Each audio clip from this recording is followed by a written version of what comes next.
প্রিয় ছাত্রছাত্রীরা, এই ভিডিও ক্লাসটিতে আমি তোমাদের দেখাবো একাদশ শ্রেণী বাংলা দ্বিতীয় সেমিস্টারের জন্য আগুন নাটক থেকে একটি 5 মার্কের প্রশ্ন এবং উত্তর। আমি তোমাদের সাজেস্ট করব আগুন নাটক থেকে তোমরা মাত্র 2টি প্রশ্ন পড়ে পরীক্ষা দিতে যাবে। 100% গ্যারেন্টি ওই 2টি প্রশ্নের মধ্যে একটি কিন্তু আসবেই আসবে। ওকে, আর সেই 2টি প্রশ্নের মধ্যে প্রথম প্রশ্ন আমি তোমাদের দেখাচ্ছি। লাইন তলে কোশ্চেন: আগুন জ্বলছে আমাদের পেটে। এটা টেক্সট বইয়ের লাইন। এবার এই লাইন থেকে প্রশ্ন: বক্তা কে? Question mark. মন্তব্যটির তাৎপর্য সমগ্র নাট্য কাহিনী অবলম্বনে আলোচনা করো। একেবারে 5 স্টার ইম্পর্টেন্ট। ওকে, আচ্ছা, উত্তরটি কিভাবে লিখবে? একেবারে সহজ ভাষায় উত্তর কিন্তু। ওকে, উত্তরটি লিখবে: বিজন ভট্টাচার্যের আগুন নাটকের পঞ্চম দৃশ্যে রেশনের দোকানের লাইনে হঠাৎই আগন্তুক এক যুবক মন্তব্যটি করেছে। তারপর একটু পেরা করবে, পেরা করে লিখবে: মনন্তরের ভয়াবহ দিনগুলিতে মানুষ খিদের যন্ত্রণা ও অসহায়তা আগুন নাটকের মধ্য দিয়ে রূপ পেয়েছে। নাটকের 5টি দৃশ্যে আলাদা আলাদা চরিত্র, তাদের পটভূমি ভিন্ন, কিন্তু এক জায়গায় সকলেই মিলে গেছে, তা হলো খিদের যন্ত্রণা। প্রথম দৃশ্যে ছেলের ঘুম ভাঙিয়ে নেত্তর মা বাজারের উদ্দেশ্যে যাত্রা করে, কিছু আনাজ বিক্রি করে রেশনের চাল কিনতে যাবে বলে।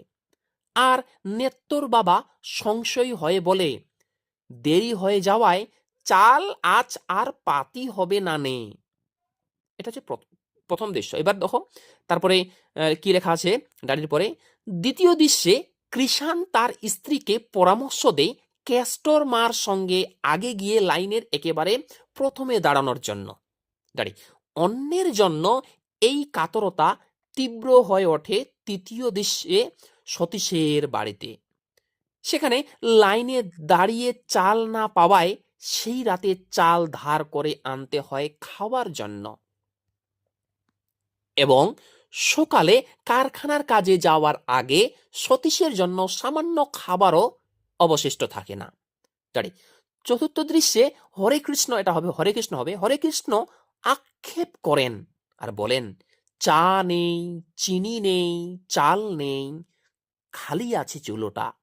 আর পেটে খিদের এই আগুন নিয়েই পঞ্চম দৃশ্যে রেশনের দোকানে লাইন দিয়ে বহুস্তরীয় সমাজের ভিন্ন ধর্মের, ভিন্ন জাতির নানা মানুষ।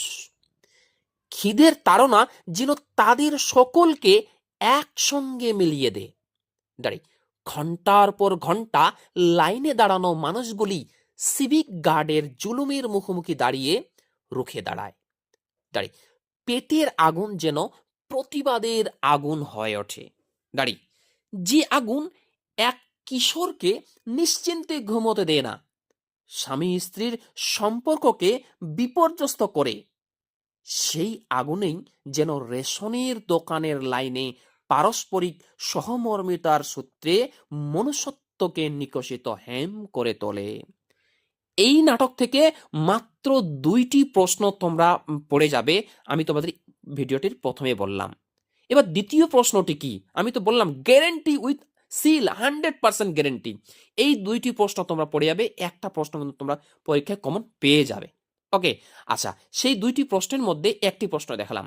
এবার দ্বিতীয় প্রশ্নটি হচ্ছে, তার আগে একটা রিকোয়েস্ট, যদি ভিডিওটি ভালো লাগে ভিডিওটি লাইক করো, এবং তোমরা যারা চ্যানেল নতুন এরকম অধ্যায়ভিত্তিক প্রশ্ন উত্তর সাজেশন পাওয়ার জন্য আমার চ্যানেলটি সাবস্ক্রাইব করো, এবং পাশের বেল আইকনটি প্রেস করে অল বোতামটি ক্লিক করে দাও পরবর্তী ভিডিও নোটিফিকেশন পাওয়ার জন্য। ওকে, আচ্ছা, হ্যাঁ, প্রথম প্রশ্নটা তো আমি দেখালাম, লাইন দিলে কোশ্চেন, আগুন জ্বলছে আমাদের পেটে, এটা যেটা উত্তর আমি দেখালাম। দ্বিতীয় প্রশ্ন, এখান থেকে যতগুলো প্রশ্ন আমি দেখাই না কেন তোমরা মাত্র 2টি পড়বে, আর সেই 2টি মধ্যে প্রথম প্রশ্ন দেখালাম। দ্বিতীয় প্রশ্ন হচ্ছে পড়বে, আগুন নাটকের নামকরণের সার্থকতা বিচার করো। এই আগুন নাটকের নামকরণের সার্থকতাটা ভেরি ভেরি ইম্পর্টেন্ট, এবং তোমরা এই প্রশ্নটাও একটু দেখে যেতে পারো। এখন বাঁচতে হবে, বাঁচতে হলে মিলেমিশে থাকতে হবে।